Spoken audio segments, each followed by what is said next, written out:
Mesdames et messieurs, bonjour et bienvenue dans Pourquoi la Chine? Comment la Chine essaye-t-elle de relancer son économie tout en évitant le risque d'un retour de l'épidémie de coronavirus? D'abord, une question que se pose tout le monde, où en est la Chine dans son déconfinement? La Chine avance très prudemment dans sa reprise de l'économie et les politiques concrètes varient d'une province à l'autre selon la situation actuelle de celle-ci. Mais un chiffre à Shanghai qui pourrait booster le moral des Chinois durant cette période où l'économie s'avère plus difficile, les investissements étrangers à Shanghai ont connu une hausse de 4,5% en glissement annuel à Shanghai au premier trimestre de cette année pour atteindre 4,6 milliards de dollars avec une croissance de 20,8% en glissement annuel en mars. Dans le tourisme, durant les vacances de 5 jours de la fête du travail, Shanghai a accueilli plus de 7 millions de personnes, les parcs publics étant sur réservation. Le 2 mai, toutes les provinces chinoises ont abaissé leur niveau d'alerte de santé du plus haut niveau au deuxième voire plus bas, y compris la province du Hubei. Qu'est-ce que cela signifie? À l'instar des métropoles comme Beijing, Shanghai ou encore Guangzhou ou Shenzhen, une quarantaine de 14 jours n'est plus obligatoire pour les personnes venant des zones à faible risque avec un code QR vert, preuve de bonne santé et ne pas avoir été en contact avec une personne atteinte du coronavirus. Attention, cette mesure ne concerne pas les personnes revenant de l'étranger ou de la province du Hubei. À Beijing, où le risque d'un retour du virus est plus haut avec de nombreux travailleurs revenant à la ville, les mesures se sont pourtant assouplies, la gestion des quartiers d'habitation reste stricte, mais les visites et livraisons à domicile sont autorisées. En ce qui concerne la reprise des cours, dans toute la Chine, les élèves en terminale et en dernière année de collège doivent progressivement les reprendre.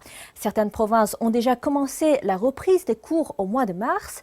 À Wuhan, l'épicentre d'alors de l'épidémie, au 6 mai, 19 000 élèves sur 57 000 en terminale à Wuhan ont passé des tests d'acide nucléique pour se préparer à retourner à l'école. Pour eux, il est nécessaire de procéder à la prise de température 3 fois par jour. La désinfection à une distance minimum d'1 mètre dans la classe est obligatoire. Le midi, les élèves mangent séparément et plus vite. Mais quels sont les risques de contamination qui présentent potentiellement un danger avec le déconfinement? Des cas de coronavirus importés et la présence de porteurs du virus asymptomatiques. Premièrement, comment faire avec les cas importés qui consistent aujourd'hui une très grande majorité des nouveaux cas? Aujourd'hui, la Chine a fermé momentanément ses frontières aux étrangers, donc ce sont les Chinois de retour de l'étranger qui peuvent présenter un risque. Comme je vous l'avais déjà présenté dans les vidéos précédentes, des mesures ont été mises en place dans chaque ville, un contrôle strict à l'aéroport, des tests médicaux pour les Chinois revenant des pays à risque et la mise en quarantaine. L'autre casse-tête est la présence des porteurs du virus asymptomatiques. Ils ne sont pas aussi nombreux. Au 5 mai, ils sont 947 en Chine, mais ils peuvent quand même transmettre le virus sans le savoir. Puisqu'ils n'ont pas de symptômes, comment ont-ils été détectés? Ce sont surtout les personnes qui étaient en contact avec les contaminés du coronavirus. Ça peut être leurs soignants, leurs proches et les gens que le contaminé a octroyés. Quelques cas asymptomatiques ont été détectés après des tests à passer avant la reprise du travail dans certaines entreprises. Ça peut aussi être ceux qui sont allés à l'hôpital pour consulter un médecin pour d'autres maladies, mais qui devaient passer un dépistage avant d'entrer dans l'hôpital. Pour ces personnes-là, la mise en observation médicale est obligatoire et si pendant cette période ils manifestent des symptômes, alors ils seront hospitalisés. Si pendant l'observation le virus a disparu tout seul, il faut être testé négatif 2 fois de suite.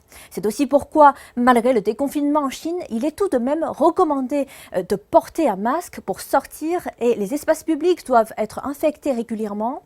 Voilà, c'est la fin de cette édition. Qu'en pensez-vous? N'hésitez pas à me laisser des commentaires et vous pouvez également me contacter via mon adresse mail affichée juste en bas de l'écran. Prenez bien soin de vous et pour nos amis français, je vous souhaite un bon déconfinement. Je vous dis à la prochaine.